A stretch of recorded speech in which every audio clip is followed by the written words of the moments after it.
The wind screamed across the endless white plains of Wyoming, carrying with it the kind of cold that cut through bone. The snow had swallowed the horizon, blurring the line between heaven and earth. Out there, miles from the nearest town, the world belonged to the storm, and to one man who refused to surrender to it. Jace Callahan tightened his coat collar against the icy wind as he trudged through the drifts toward his barn. The storm had rolled in faster than the weatherman predicted, and the cattle needed shelter before the temperature dropped any lower.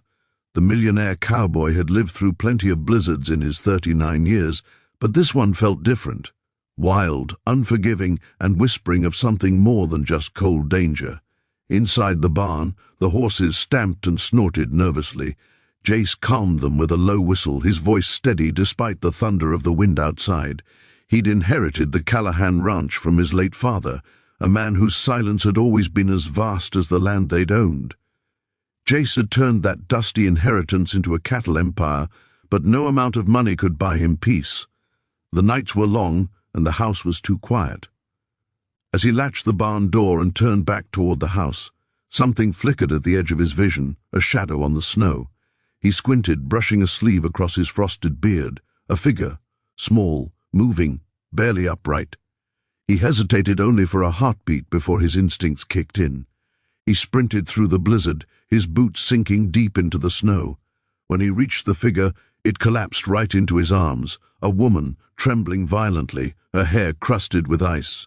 Her clothes were thin, city-made, not meant for Wyoming's wrath. Her lips were blue, her breath shallow.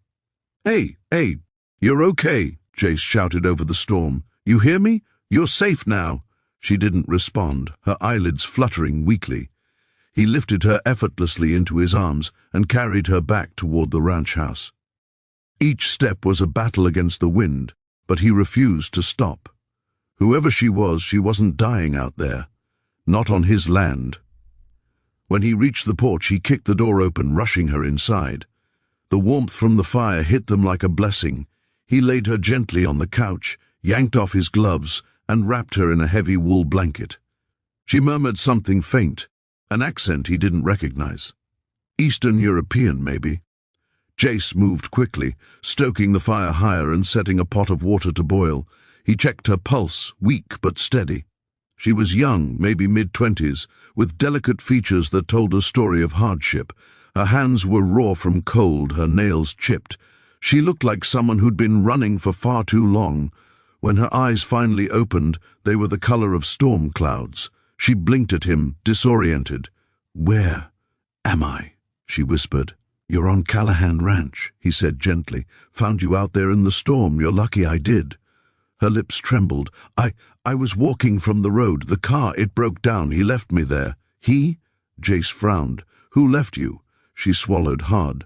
"My husband." That word hit Jace like a hammer. But before he could ask more, she added softly, "We were married by papers, not love. He ordered me from a site. I came from Ukraine. He said I was his mail-order bride." Jace stared at her, the pieces clicking together painfully. His nearest neighbor, Walter Briggs, had mentioned bringing home a bride from overseas last month. Walter, a man twice this woman's age, with a reputation for cruelty. You're from Walter's place?" he asked, his voice low. Her eyes filled with tears. "Yes.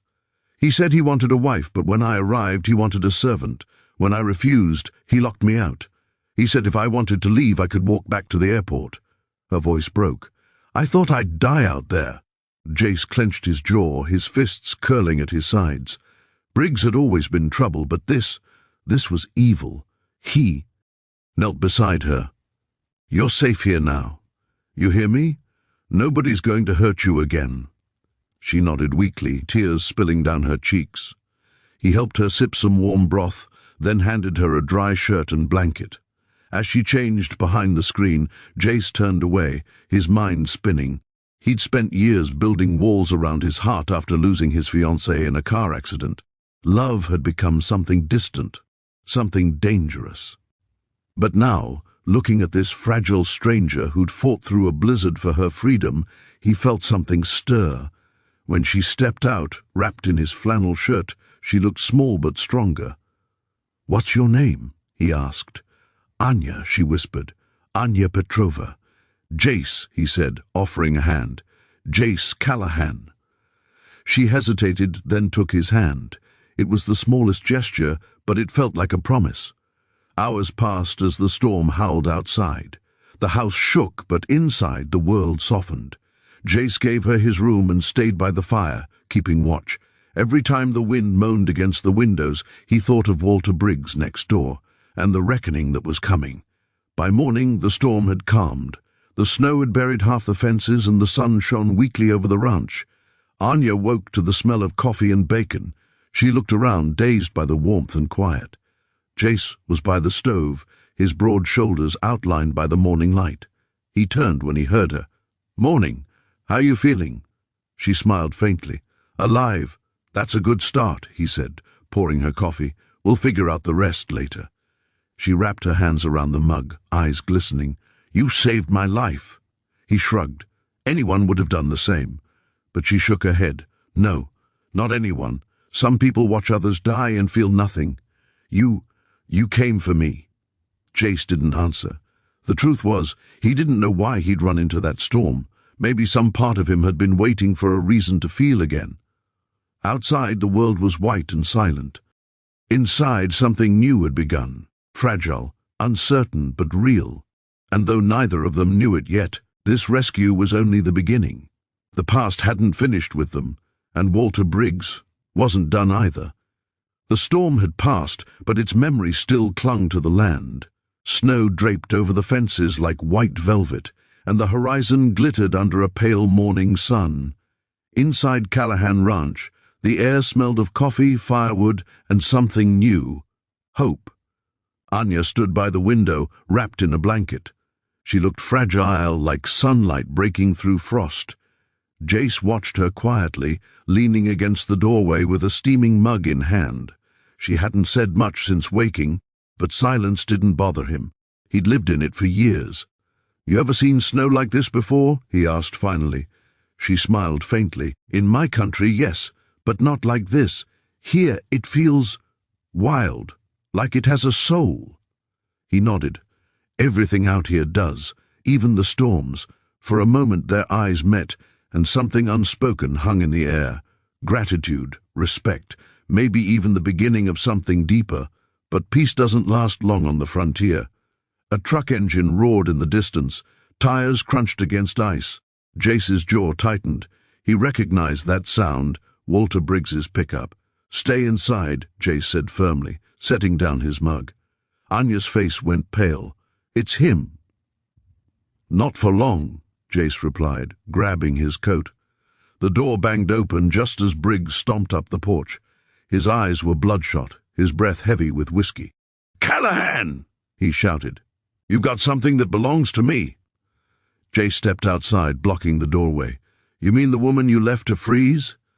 Briggs sneered. "She's my wife by law, signed papers and all. You think you can steal her and play hero?" Jace didn't flinch. "You lost the right to call yourself a husband the second you left her out there." Briggs jabbed a finger toward him. "You're messing with my property, cowboy. I'll have the sheriff here." Before noon. Jace took a slow step forward. "Go ahead. But if you ever come near her again, storm or not, I'll bury you under this snow." Something in Jace's voice made Briggs back up. He spat in the snow, muttered a curse, and stomped off. The truck roared to life and disappeared down the road. When Jace turned back, Anya was standing in the doorway, tears shining in her eyes. "He will come back," she whispered. "He always does." Jace nodded grimly. "Then we'll be ready." For the next few days the ranch settled into a rhythm. Jace worked the land, Anya helped in the kitchen, and the quiet between them began to feel comfortable. She laughed sometimes now, softly, like she was afraid the sound might break. And when she did, Jace felt something heal inside him. He taught her how to ride a horse. She taught him how to smile again. One evening, as the sun melted behind the snowy hills, they sat on the porch wrapped in the same blanket. The wind was calm, and the first stars appeared like distant promises. "I never thanked you," Anya said. "You don't need to." "I do," she insisted. "You saved more than my life. You saved my hope." Jace looked away, jaw tightening. "I lost someone once, a long time ago. I stopped believing there was anything left to save. Anya reached for his hand. Then let me return the favor. The touch lingered, gentle, steady, human. But fate wasn't done testing them. That night, headlights swept across the ranch again. This time it wasn't just Briggs. The sheriff's car pulled up behind him. Jace's gut turned cold. Anya gasped. He's brought the law.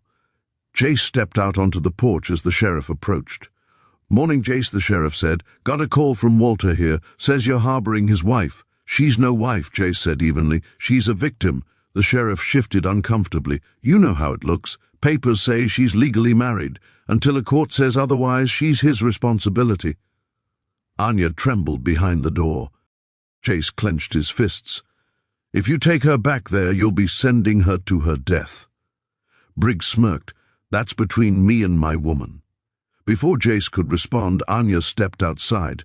Her voice was quiet but firm. No, it's between me and my freedom. Everyone froze.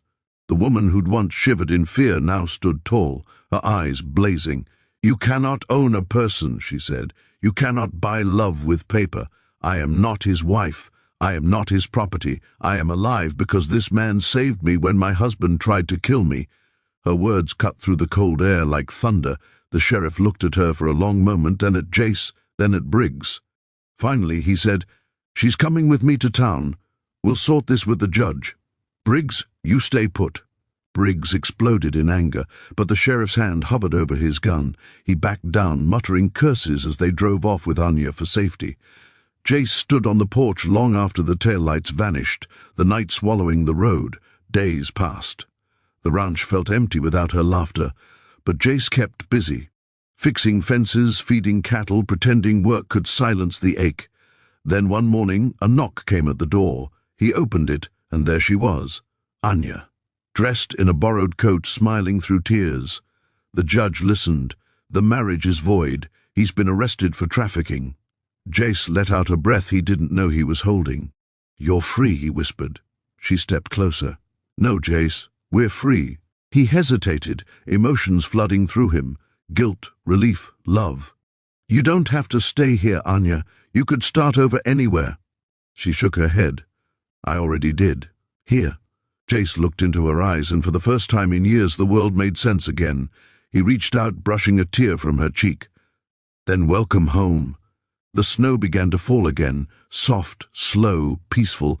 Inside the house the fire crackled warm, and somewhere between the silence and the wind, two broken souls found healing. Epilogue. A year later, spring rolled across Wyoming like a miracle. The ranch was alive with color, calves in the pasture, and sunlight on every ridge. Jace and Anya stood side by side at the fence, hands entwined. She wore a wide-brimmed hat and a smile brighter than morning. Hard to believe, a year ago I almost didn't make it, she said softly. He grinned. You did more than make it. You made me believe again. She leaned her head on his shoulder. Then maybe storms are not only for breaking, but for bringing people home. And somewhere in the distance thunder rolled, not of danger, but of promise.